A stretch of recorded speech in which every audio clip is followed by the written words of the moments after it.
السلام عليكم الأخوات، كي دايرين؟ لاباس عليكم؟ كنتمنى أنكم تكونوا بخير وعلى خير في صحة جيدة في أحوال طيبة. اليوم إن شاء الله غادي ندير معكم المركز ديال الليمون الحامض. كيجي زوين. اختاريت أنني نتقاسم معكم التجربة ديالتي. عندي واحد 2 كيلو ديال الحامض، يكون داك الحامض مزيان. غسلوه مزيان وحاولوا ديروا ليه حاولوا ديروا ليه البيكربونات، انا ديما تنغسل بها صافي. وعندي هنا واحد الحكاكه غادي نحك ليه القشره ديالته كامله، نحاول ما ندخلش في القشره البيضاء لان القشره البيضاء كتكون حاره، كتجي مره. هنا غادي نحكو كامل تنكملو كامل. الاخوات، بالنسبه للكيلو ديال الحامض انا هنا عندي 2 كيلو ديال الحامض، كنمشيو من 500 غرام ديال السنيده تل 700 غرام ماكسيموم 700 غرام.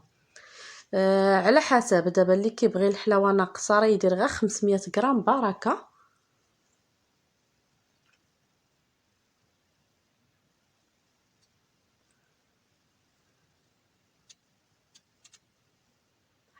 هنا راه ملي حكيتو كامل، ها هو حكيت ديك القشره الصفراء ديالته.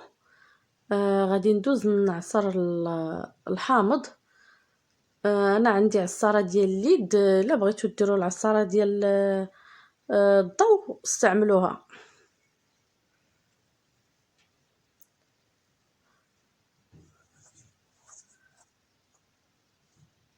هنا غادي نعصرو كامل، ديك الكميه كامله غادي نعصرو ونزيدها على القشور اللي كنت حكيت.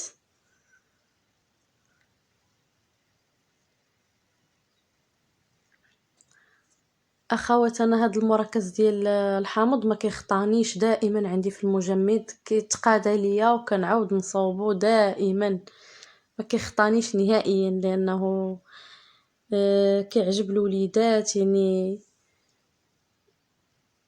تيجي زوين. هنا غادي نزيد داك العصير اللي عصرت، المهم نبقى نعصر نكمل كاع ديك الكميه اللي عندي ديال الحامض.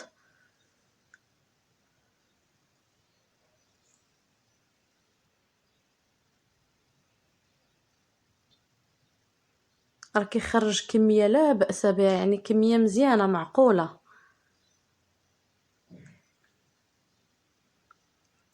هنا غادي نزيد ليه السنيده، انا عندي 2 كيلو، غنمشي تقريبا غادي ندير كيلو ديال السنيده.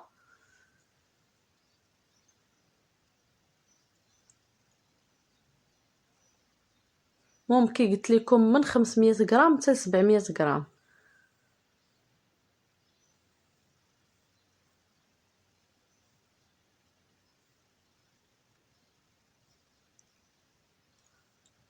صافي، وغادي نحرك مزيان وغادي ندخلو للثلاجه يرتاح واحد 24 ساعه، يرتاح مزيان تتخرج ديك القشره كاع داك الزيوت اللي فيه ديك النكهه اللي فيه، وعاد ندوز نصفيه.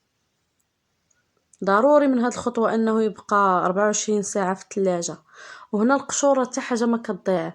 ممكن انكم تغسلوا بهم الدجاج، تخبيوهم في فريغو، يعني ممكن تعسلوهم، ممكن ترقدوهم، اي حاجه، المهم حتى حاجه ما كتضيع. وهنا من بعد ما بيتو في مجمد، هو هنا غادي نصفيه، راه كيتقال كيولي على شكل سيرو. صافي غادي ندوز نصفيه عادي.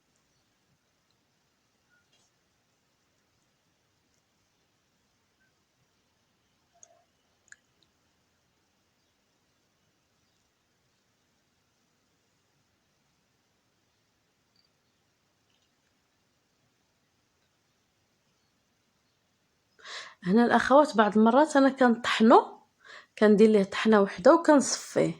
هنا ما طحنتوش، ما بقيتش كنطحنو، وليت غير كنصفيه نيشان بالصفايه صافي كنبدا نستعملو عادي.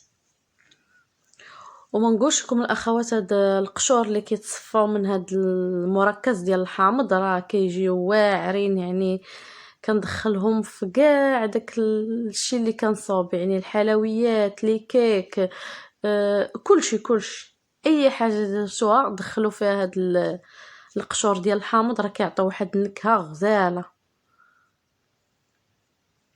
لانهم كيكونوا معسلين وفيهم واحد المذاق زوين. حتى هما كنجمعهم في شي بلاستيكه وكنديرهم في المجمد. وهنا ها هو من بعد ما صفيتو راه كيجي على هذا الشكل بحال هكا. ديما كنعبر بكاس ديال العنبه، كندير عليه اطرو ديال الماء. اطرو ديال الماء ممكن انكم تعصروه باي فاكهه عندكم، اولا غير الخيار اولا النعناع. كنعرفوا النعناع راه كيجي مزيان مع الحامض، على حسب الذوق. تخليوه بوحدو هكاك يعني مزيان.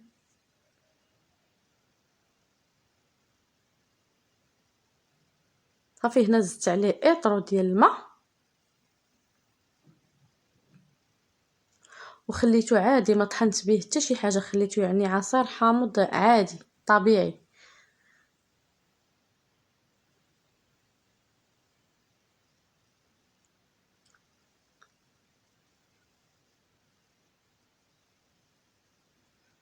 صافي ها هو كيجي على هذا الشكل.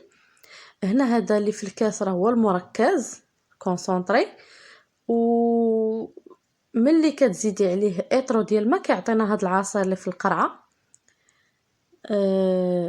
كيجي على هذا الشكل، راه كيجي منعش وزوين. المهم انا اختاريت نتقاسم معكم التجربه الاخوات اللي ما عمرهم صوبوه، لانه الكثير من الاخوات كيعرفوا يصوبوا ليه تبارك الله ما شاء الله.